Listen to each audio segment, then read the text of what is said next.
Good evening, ladies. Welcome back to my channel. I hope you're having a wonderful night because I'm not. But don't worry, baby. Tonight is a very special night. Understanding Velma. I've been waiting for this day. The episode begins at school. Luz and Velma prepare for photo class. What is it that students do in this particular class, you ask? They use some sort of magic pinchers that can grab and pull memories inside of someone's head, and the memories come out in the form of a photograph.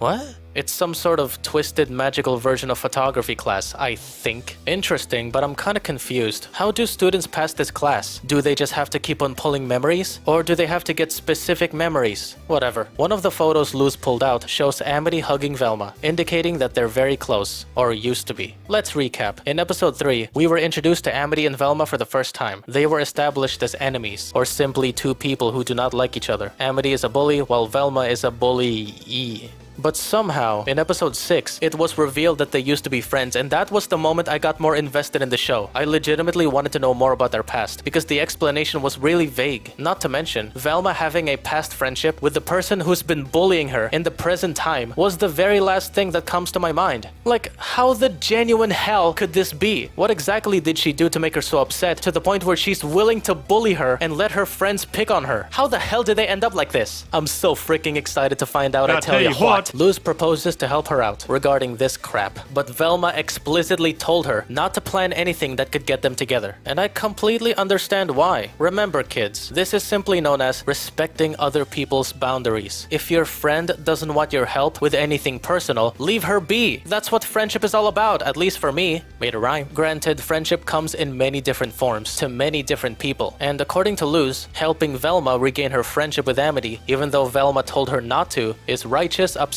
and friendly. Not gonna lie, this kinda reminds me of a certain character from another show. She often pushes her BFF's feelings and doesn't respect her boundaries at all. But definitely not as insane nor as bad, therefore this is fine. Good for her trying to help her friend. I just don't prefer to do this with my friends. If they don't want help, so be it. Wait, I don't know, it's not a black and white situation. Maybe there are some times where I do need to break some rules. I guess. Amity stumbled upon the image Velma tried to hide, but Luz didn't want to hide it, and she started to burn it. I guess this is to make sure she doesn't suffer anymore from remembering her broken friendship. It's like putting someone out of their misery. Okay, quite understandable. Not justifiable, of course. This indicates that Amity still cares about Velma to a small degree, but after attempting to burn it, the other memories began to burn as well, because they are supposedly very flammable. Is that supposed to mean something metaphorically? As soon as her photos began to disintegrate, Velma began to lose everything she remembered, from her friends to her hands, but not her ability to speak apparently. I guess she didn't burn everything. They go to Idolin for some help, and this is the very first time Amity set foot in the titular house. One of my favorite characters in the Owl House is inside said house. Now this is what it's like when worlds collide.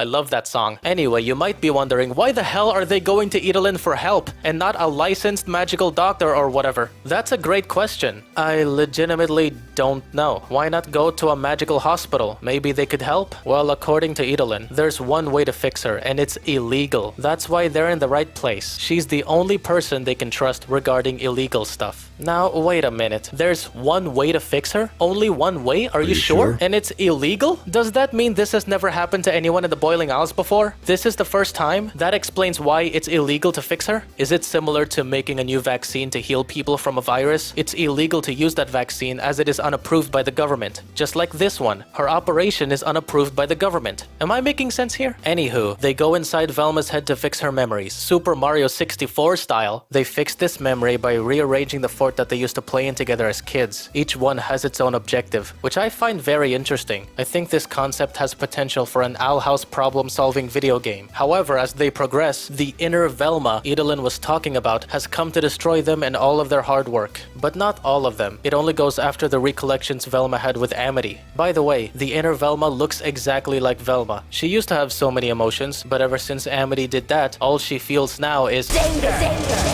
Then why are you not color red? Your color doesn't scream rage at all. She forced them to go inside the one memory Amity refused to fix. The memory that started it all. You said I was hurting Willow? I was just finishing what you started! Not gonna lie, that was such a powerful line of dialogue. Considering what happened, Amity broke their friendship because Amity thought she was too weak, but Amity explained that there's more to a tale. From what I can tell, her parents are rich, spoiled, powerful, narcissistic witches. They're so terrible, they're willing to force their own child not to be friends with lowlives, but with stronger witches. They even threatened her. They said if she doesn't cut ties, they will. For the love of God, what happened to them? How did they become wretched? Keep in mind, I said Amity explained. She didn't excuse herself. She didn't paint herself as the victim in the situation. She didn't say she'll take back what she's done, because she can't unless she can time travel. She simply tried to give context, which was necessary, promised not to let others pick on her again, and then put all of the blame on herself. Imagine what would happen if Amity excused herself by showing this part of her memory.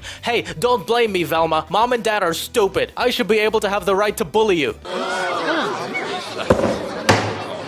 Velma would feel so guilty and horrible, and Amity's redemption would be non-existent. Probably. Here's a hot take. A really hot take. Please proceed with caution. I'm about to say something so controversial, it might offend you. I apologize in advance. I just have to get this off my chest. I have to tell you something that I learned from Baby Reindeer. You know, they say, stop blaming the victim. In a lot of cases, that's true, but it ain't black and white. Sometimes victims deserve blame. Again, I said sometimes. Her parents may have commanded her to stop being friends with Velma, but Amity still followed their orders willingly. She kept on bullying Velma. She kept on tormenting her because she had to, right? Her parents said so. But Cyrus, she was only a child. She was extremely vulnerable. She couldn't stand up to her parents, and truthfully, she didn't know any better. That most definitely does not justify her for bullying Velma and letting her friends do the same. It only serves as an explanation. That honestly made me feel bad for her. And frankly, that's what matters. That's what this episode tried to do anyway. It didn't give Amity a get-out-of-jail-free card. It simply made me understand why she turned out the way she is, and that made her a more complex character, which is the point of backstories. Additionally, it got me sympathizing for Amity, and it felt like the writers didn't try too hard to make that happen. And that's definitely a good thing. Look, I'm not saying her parents don't deserve blame. They do. They must be held accountable. In fact, they deserve more blame than Amity. I'm also not saying it's wrong to sympathize for Amity after what happened to her. My point is, at the end of the day, this is Amity's fault as well. And the fact that Amity knows she's very much at fault and that she admitted she was too weak to be her friend made me respect her more than ever. What she did takes a lot of courage, especially for someone who basically got taken advantage of and maybe even traumatized by her own parents at a very young age.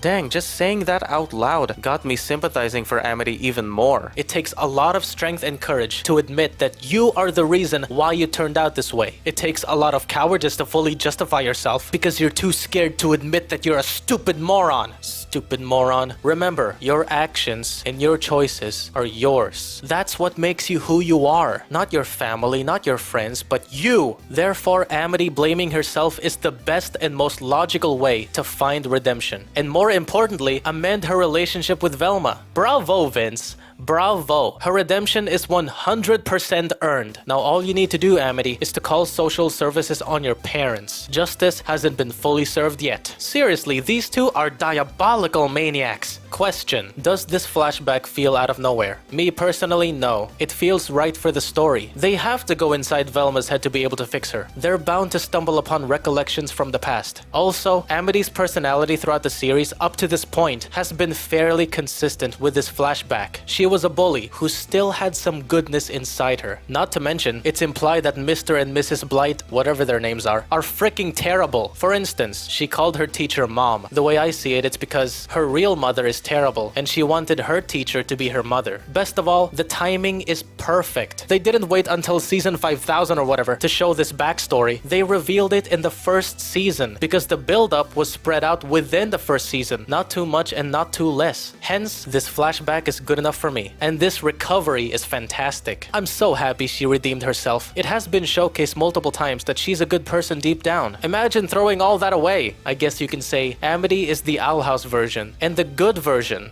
of Flash Thompson from Spider-Man. Why couldn't Flash get a redemption arc, damn it? Justice for Flash Thompson. A lot of people say this trope is cliche. I personally consider it a classic, as I said in the previous video. What the hell's the difference? Here's my take on it. There's a certain magic in them. Classics have never-ending magic. Cliches have magic as well, but they don't last long. Fun fact, even if I do believe this trope is cliche, I was still very invested because it was executed in an innovative way. I know tons of stories about bullies that end up being good people after some character development, but never have I ever heard of a story where a character used to be good and was friends with someone who they are bullying right now. Not cliche at all in my opinion. This is literally my first time experiencing this kind of story go this way. You know what I mean? Anyhow, after all that madness, combat, the inner Velma agreed to keep all of her memories with Amity, and the outer Velma didn't say they're officially friends yet. That's pretty realistic, I might say. Remember, she's been treating her terribly. It doesn't make sense if she would immediately become friends with her after fixing her brain. This stuff takes time, and I'm glad the writers did it this way, not rushing things at all. Unlike some writers from other TV shows, the episode is over and I feel happy inside. This blew me away. By far, this is my personal favorite of season 1. It just brought me to tears, man. Episode 2 has been officially dethroned. They did a terrific job with Amity and Velma's backstory, especially Amity's freedom of sin. Now, if we could have a backstory for Mr. and Mrs. Blight, that would be cool. Are we going to see that? Are we even gonna see their faces? I'm giving Understanding Velma a 10 out of 10.